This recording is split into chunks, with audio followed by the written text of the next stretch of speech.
Hello my lovely bras and welcome back to my channel. As usual, it's your girl Moki the Pastel Bra, aiding you on your spiritual journey one pastel post, podcast, YouTube video, however I can get it to you at a time. So welcome back, or welcome if you're new. Today we are going to be talking about tarot like we usually do on this channel sometimes, but I'm gonna be debunking some tarot myths for y'all because I feel like, as with most things, when there's a lot of information on any subject, there's also a lot of myths that come along with it. So let's talk about some of these myths, debunk them, so that you can get to doing tarot without the fluff, if you will. Okay? So I have notes on my laptop, so if you see me looking over there, that's what I'm looking at.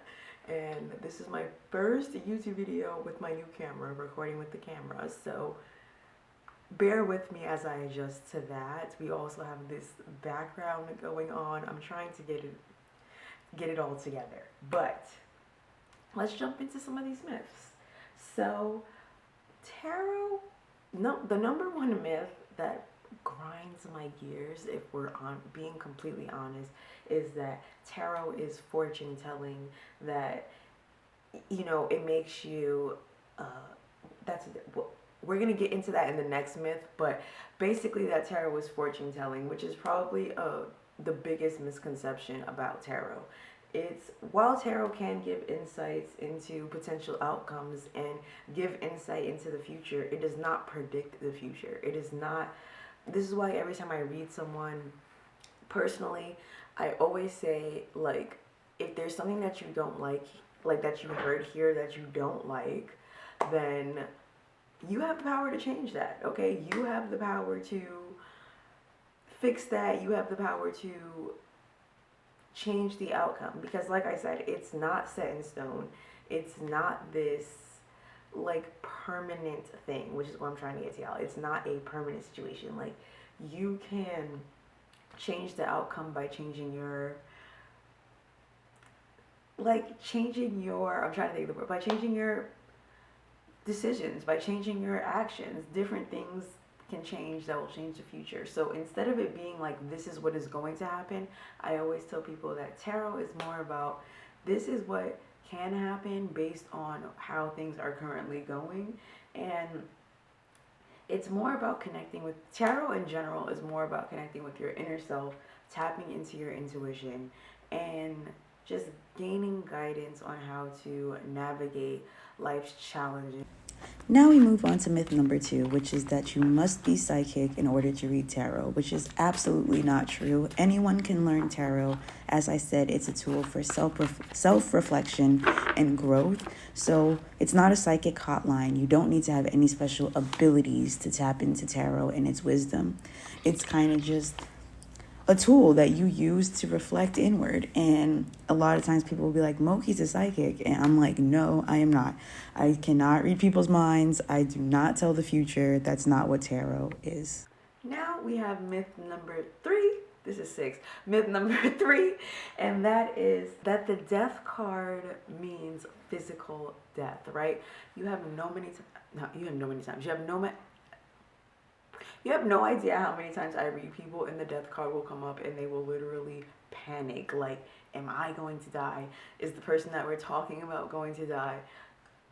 Listen, this card is probably the number one thing that scares new readers, and it probably scares people from getting readings in general. This card has such a negative connotation when it's honestly not even the worst card in tarot. Like, if you're going to talk about pulling a crappy card, we're going to be talking more about the Tower, right? Like, death card is more change, more of the ending of a situation and the beginning of a new one. Death is always talking about transformation. So it might be the end of something, but something else is coming from it.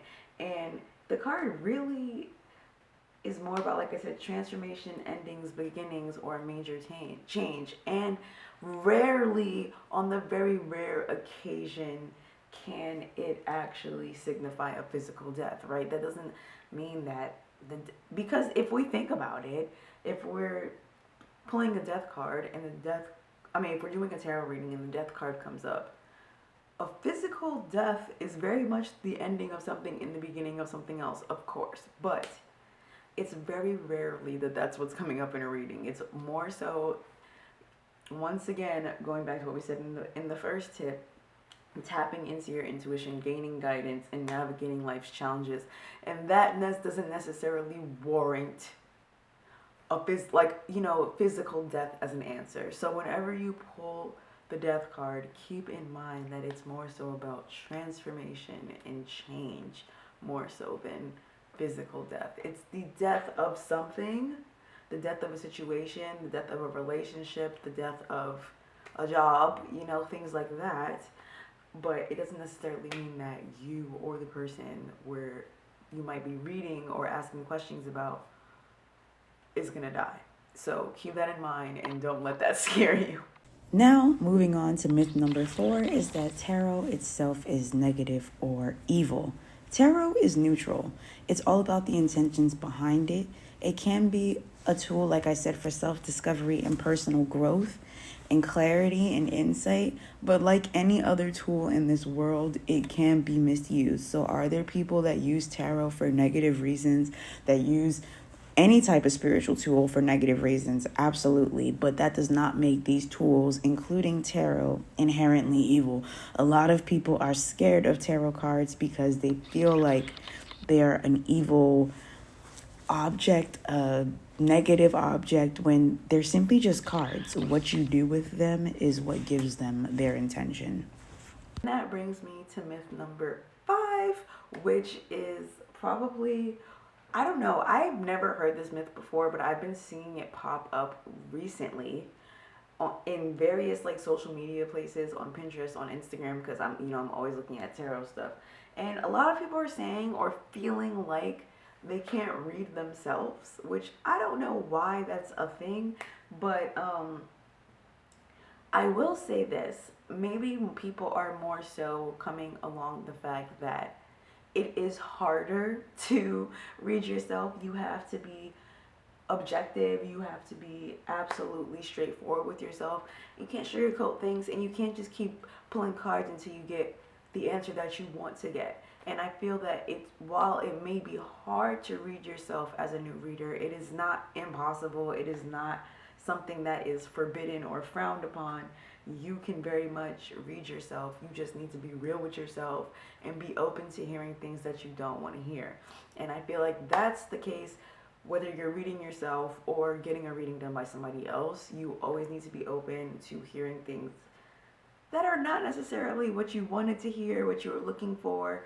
And I've spoken about this with other friends who are readers. Like, sometimes we'll do readings for clients and they'll ask a question and Spirit don't want to answer that. They got to tell them a whole bunch of other things. Maybe if we had 5 hours to do a reading, we would get that answer. But sometimes you kind of get what you get and you don't get upset when it comes to a tarot reading. So make sure you keep that in mind when you're reading yourself or when you're getting a reading from someone else, that you need to keep an open mind and an open heart and be open to any message that comes your way so that you can reflect honestly and truthfully to yourself. And that's what makes tarot such a great tool, is that it pushes you to reflect. Like, that's why I always tell people who are beginning to pull a card every day, because it helps you reflect on the day. It helps you reflect on your feelings, on your emotions, what's currently going on. And that's what makes tarot such a great tool and makes it so useful. So there you have it. Those are some myths, my lovely brujas. These are just a few myths surrounding tarot cards.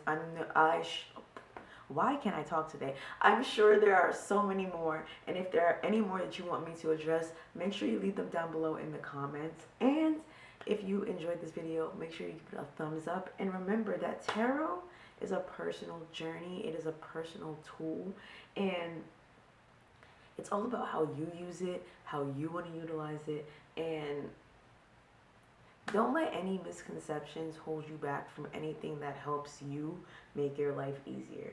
And as always, if it resonates, take it, and if it doesn't, don't. And yeah, let me know what tarot myths you've heard.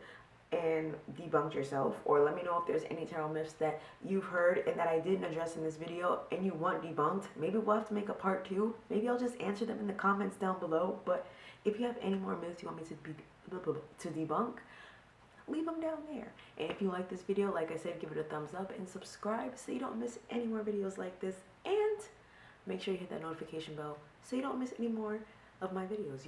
You'll get notified every time I post one. Like, you can't miss it. So thank y'all for watching. Most importantly, as usual, stay beautiful, keep shining, and I will see y'all next time.